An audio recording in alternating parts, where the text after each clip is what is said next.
You know, we have all seen pictures of illegal workers being rounded up, but what about the companies that hire them? The issue of punishing employers who hire illegal immigrants will go before the U.S. Supreme Court this fall. It is another immigration case coming out of Arizona. Andrew Thomas is a former Maricopa County attorney who helped write the law. He is also a candidate for State Attorney General, and Glenn Hammer is president of the Arizona Chamber of Commerce. He opposed the law and still stands in opposition to the law. They're both joining us from Phoenix. And Glenn, let me start with you. This E-Verify system, help me understand this. This is a system that is supposed to help employers and keep them really from hiring undocumented workers. Is the system working? Well, the system overall is working, but there are a few holes in it. The major hole is in the area of identity theft. The system does a good job of determining if a social security number is valid, but there's still problems in terms of whether that social security number actually belongs to the person who presents it.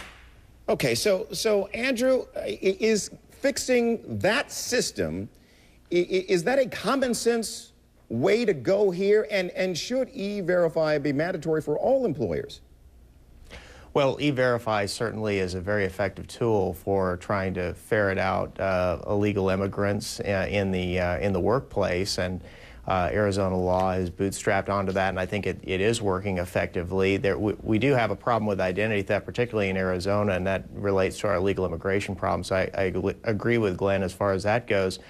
But our employer sanctions law has been very effective. It has had a broad deterrent effect, I believe, on illegal immigration, and the studies show that the illegal immigrant population has dropped anywhere from 18 to 30% over the last couple of years, and I believe the employer sanctions law played a major role in that success. And Glenn, if you would, explain your view of this, the basis of the challenge to that 2007 Arizona immigration law. Sure. Well, first, we support penalties against companies who hire illegal workers. There's no disagreement there.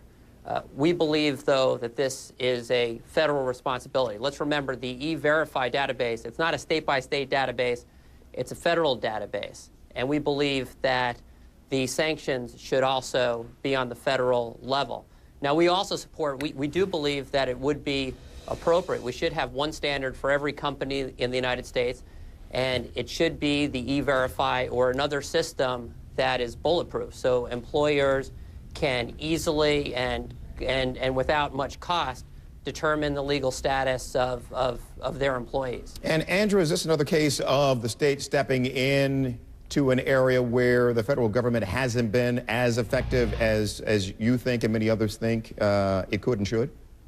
That's exactly right. If the federal government were doing its job, then these reforms would not be necessary. But the reality is we've had illegal immigration building in Arizona and throughout the country for decades. The federal government has not done its job, and so you're seeing Arizona in particular, because we are the hardest hit state of any in terms of illegal immigration, stepping up and passing one reform after another, and they're working. They've been upheld by the courts. The employer sanctions law was upheld by the Ninth Circuit Court of Appeals. It's now going before the U.S. Supreme Court. If I'm elected Attorney General, I will defend the law next year, and I think that it's very defensible because they're well-crafted laws.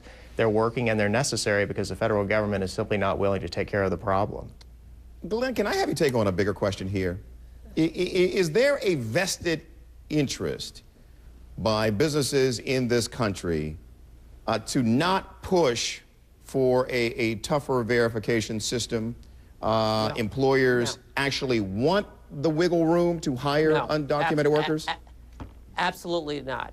Employers want a bulletproof, 100% functional federal system to determine the legality of their employees. Now, employers also want a system where they can legally bring in workers of all skill levels. We want to have the ability to bring in high-skilled workers. We want to have the ability to bring in workers in certain industries like agriculture, where you simply cannot get domestic workers to fill the needs. Even in this tough economy, we haven't seen people flood out of Phoenix and move to Yuma to work in the fields. So, you know, there are a number of aspects to this problem, but we absolutely support a workable, even a mandatory verification regime. But it shouldn't just be Arizona companies. It should be every company in the United States participating in it. Andrew, okay, well then why did you write the law? Why did you write and push for these sanctions against employers?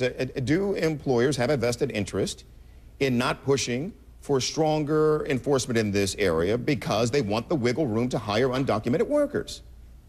Well, I think there certainly are some employers that fall into that category, and they may not be the ones Glenn represents, but there are certainly some shady companies out there, and I know because as county attorney, we busted a number of them, and we suspended or revoked their business license in a few cases, and we had raids on businesses and found a lot of illegal immigrants employed there, and it was clearly a concerted effort. So we do have employers and managers involved in illegal hiring.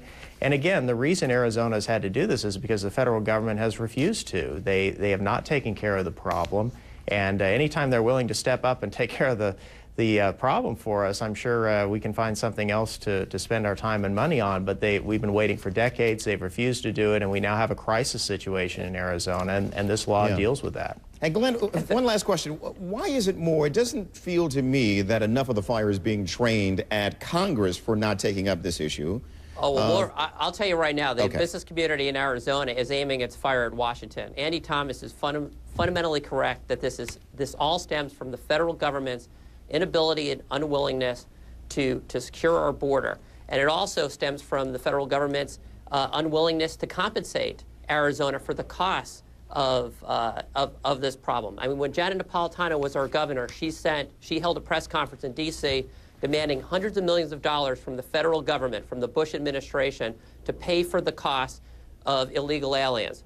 Well, those bills are still in her desk now, and I would encourage her to rifle through her desk and for the federal government to step up and help out the state of Arizona. Yeah. Well, let's aim the fire. That would be a constructive action in our view, and that would help dampen a lot of the enthusiasm in the state of Arizona to pass these types of Andrew, types Glenn, of laws. Gentlemen, enjoyed the discussion. Thank you both for your time today. Thank One you. day we're worried about a double dip recession. The next day the markets rally. We'll find out what they're doing today, taking stock of your money in a live report next in the CNN Newsroom.